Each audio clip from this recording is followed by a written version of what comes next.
Once again, very good morning to all of you. In this video, we are going to discuss remained part of simple past tense. जो हम लोग बचे हुए simple past tense के कुछ important special case हैं उसके बारे में हम लोग बात करेंगे और चीज़ों को सीखने का प्रयास करेंगे।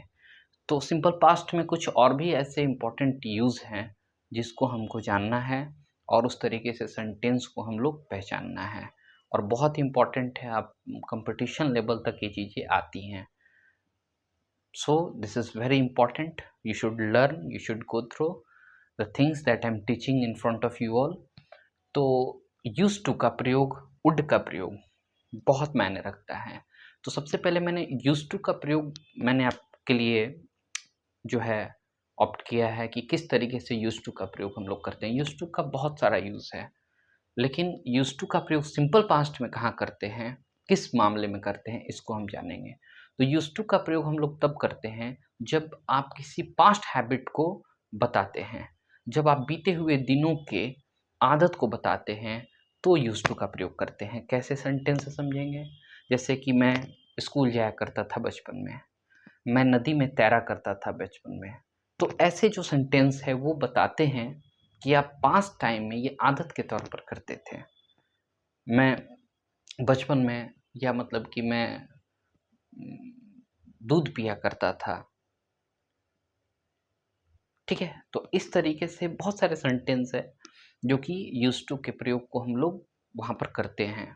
तो पास्ट हैबिट को बताने के लिए, बीती हुए समय की आदतों को बताने के लिए हम लोग यूज्ड टू का प्रयोग करते हैं। So he used to go to school in his childhood. वह स्कूल जाया करता था अपने बचपन में। ये एक पास्ट हैबिट हो गया, बीती हुई जो है आदत है। उसके बाद वुड का भी प्रयोग एकदम सेम है। वुड का प्रयोग हम लोग करते हैं पास्ट हैबिट को बताने के लिए। ये ज़्यादा ईज़ी माना जाता है क्योंकि बहुत सारे बुक्स में भी आपको मिलेगा। तो ध्यान दीजिएगा कि वुड का प्रयोग जो है सब्जेक्ट प्लस वुड प्लस भी1 अगर आपको दिखाई दे तो वहाँ पर थोड़ा गौर करने की ज़रूरत होगी कि ये पास्ट हैबिट को भी बता सकता है। जैसे I would wait for my teacher in the class. मैं अपने टीचर के लिए इंतज़ार किया करता था क्लास में। तो ऐसे सेंटेंस को हम लोग वुड के जरिए भी बना सकते हैं पास्ट हैबिट को दिखाने के लिए। एक तीसरा जो है मैंने इम्पोर्टेंट यूज रखा है कि it is time, it is high time, it is about time. समय आ चुका है, यही सही समय है। इस तरीके से समय आ गया है कि अब हमें निकल जाना चाहिए। समय आ गया है कि हमें पढ़ाई शुरू कर देनी चाहिए।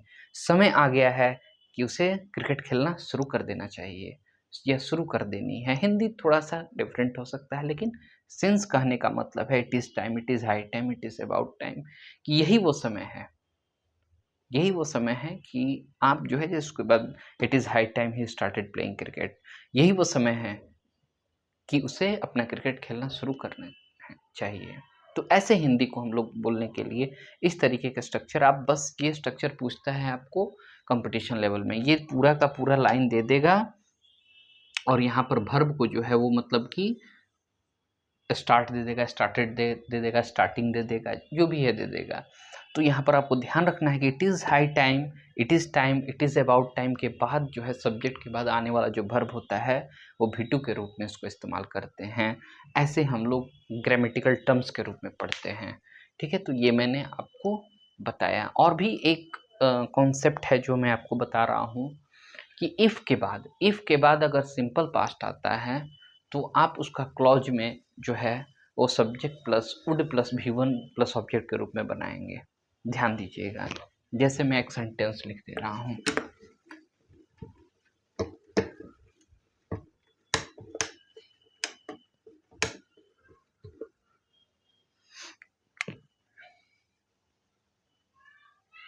Simple past tense in clause. तो जैसे कि if I went to Patna, I would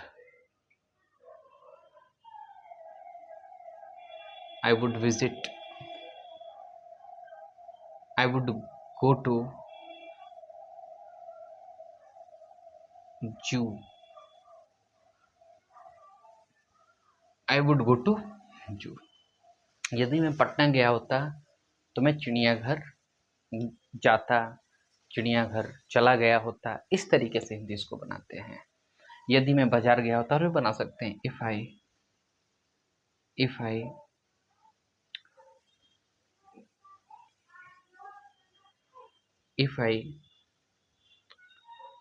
went to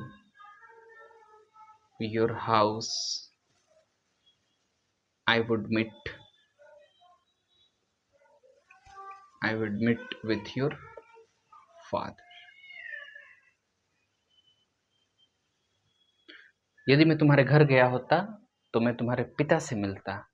तो इस तरीके से हम लोग, आपको पढ़ना क्या है मैंने हिंदी भी बता दिया। आपको देखना क्या है कि इफ के बाद सिंपल पास्ट आया तो आने वाला जो स्ट्रक्चर होगा subject plus would plus V1 plus object होता है। ये क्लॉज का एक बहुत बड़ा टर्म है। ये आप एसएससी के जितने भी आप स्टूडेंट तैयारी करेंगे उसमें ये जरूर होगा। आप इसको देख सकते हैं और मुझसे कमेंट बॉक्स में आप इसको शेयर कर सकते हैं कि है या नहीं है। सो मैंने जो भी इन्फॉर्मेशन आपको दी, अगर आपको अच्छा लगे तो इस चैनल को ज़रूर सब्सक्राइब करें, लाइक करें, शेयर करें, जिससे कि और लोगों को इससे बेनिफिट हो। तब तक के लिए हैव ए नाइस डे।